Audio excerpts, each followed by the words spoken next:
வாழ்க்கையில் நம்ம just like தட்னு செய்கிற விஷயம் நமக்கு யாருன்னே தெரியாதவங்க கூட சம்மந்தப்படுத்தும். அப்படி சம்மந்தப்படுத்தப்பட்ட 2 பேர்த்தோட கதை தான் இது. வாங்க பார்க்கலாம்.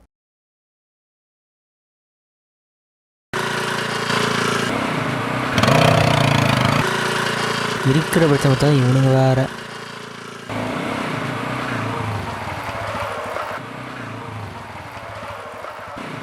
கௌசிக்,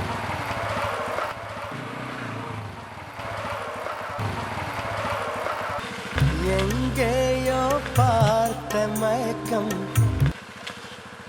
ஹலோ ஹலோ அண்ணா, அப்போ ஏதோ தெரியாமல் பேசிட்டாரு. நீ வீட்டுக்கு வாண்ணா. ஏன்னா இப்படி பண்ணுற? ஏய், என்னால் வர முடியாடா.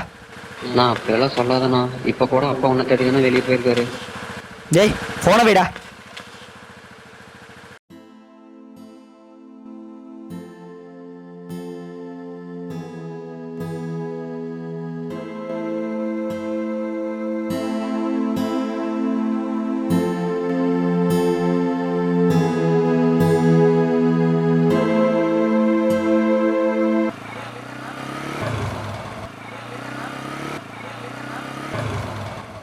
ஜூஸ் குடிச்சிட்டு போகலாம்டா. வேணாண்ணா.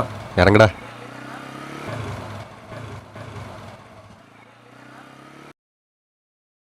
அக்கா 2 ஜூஸுங்கக்கா, ஒரு ஃப்ரூட் மிக்ஸு. உனக்குடா? பாதாம். அக்கா ஒரு ஃப்ரூட் மிக்ஸு, ஒரு பாதாம்க்கா.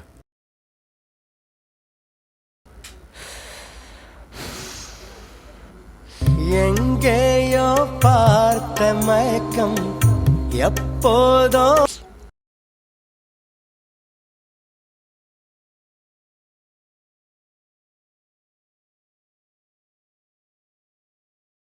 போகும்போது பெட்ரோல் அடிச்சு போயிடலாம். ஏன் பெட்ரோல் இல்லையா? இருக்குது, இருந்தாலும் தேவைப்படும்ல பெட்ரோல், அடிச்சிட்டு போயிடலாம். சரிண்ணா.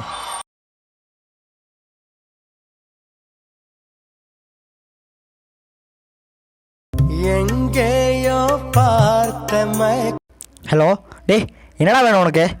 அண்ணா, அப்பாவுக்கு ஆக்சிடென்ட் வச்சாமண்ணா. அவங்க சீக்கிரம் ஜிஹெச்சுக்கு வேணா. டேய், என்னடா சொல்கிற? ஹலோ ஹலோ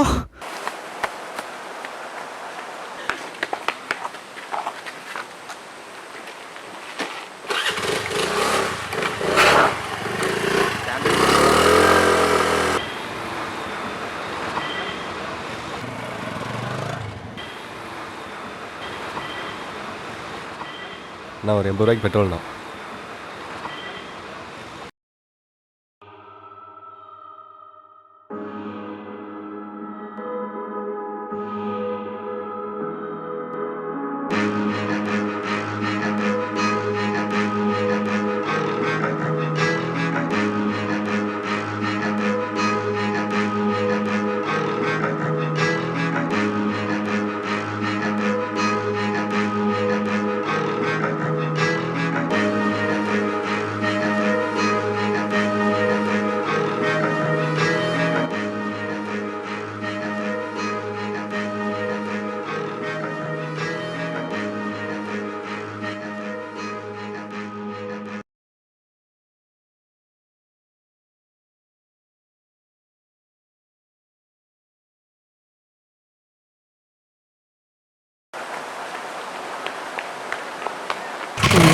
குமாரண்ணா, திருப்பி ஆட்டோமேஷன் லாக் ஆயிடுச்சுண்ணா. சீக்கிரம் போய் எடுத்துடணுண்ணா.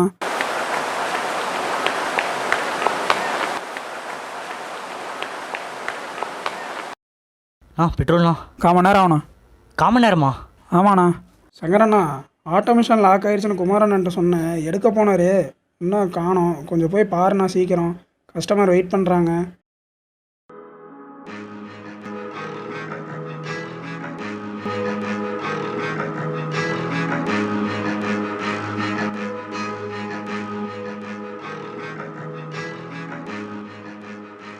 ஏன் பெட்ரோல் இல்லையா?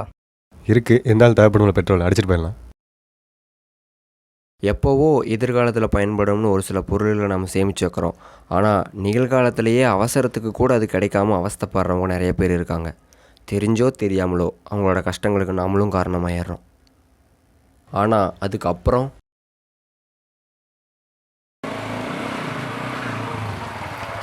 நான் சேஞ்சுண்ணா, மறந்துட்டேன். ஆமாண்ணா, சாரி, நானும் மறந்துட்டேன். இந்தாங்கண்ணா. தேங்க்ஸ்ண்ணா. இந்தா.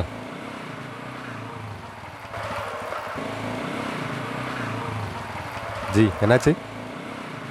அப்பாவுக்கு வேறு ஆக்சிடென்ட் ஆயிடுச்சு ப்ரோ. ஆக்சிடென்ட் ஆயிடுச்சா? ஆமாம். ப்ரோ ஒரு நிமிஷம் இறங்கிக்கோ, நான் ஒரு போய் விட்டு வந்துடுறேன்.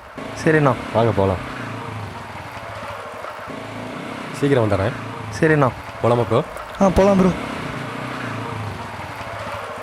ஃப்யூச்சருக்காக வருமுன் காப்போம்னு சேமித்து வைக்கிறது என்றைக்குமே கரெக்டான ஒரு விஷயந்தான். ஆனாலும் எதிர்காலத்தில் நமக்கு வரப்போகிற தேவைக்காக நம்ம சேமித்து வைக்கிற ஒரு பொருள் நிகழ்காலத்தில் அடுத்தவங்களுக்கு ஆல்ரெடி வந்திருக்கிற ஒரு தேவைக்கு பயன்படும்னா அதை அவங்களுக்காக பயன்படுத்த நம்ம தயங்கவே கூடாது. அப்படி அவங்களுக்காக நம்ம பயன்படுத்தலைன்னா நம்ம பார்வையில் வேணால் அது ஃப்யூச்சருக்கான யூசேஜ், ஆனால் அது கிடைக்காம கஷ்டப்பட்டவங்களோட பார்வையில் தேவையே இல்லாத ஒரு வேஸ்டேஜ். ஒருவேளை அவங்களுக்காக நம்ம அதை பயன்படுத்தினா நமக்கு தேவையான பொருள் நமக்கு தேவையான நேரத்தில் கிடைக்கும்னு நாங்கள் நம்புகிறோம். நீங்களும் நம்புங்க, கட்டாயம் கிடைக்கும்.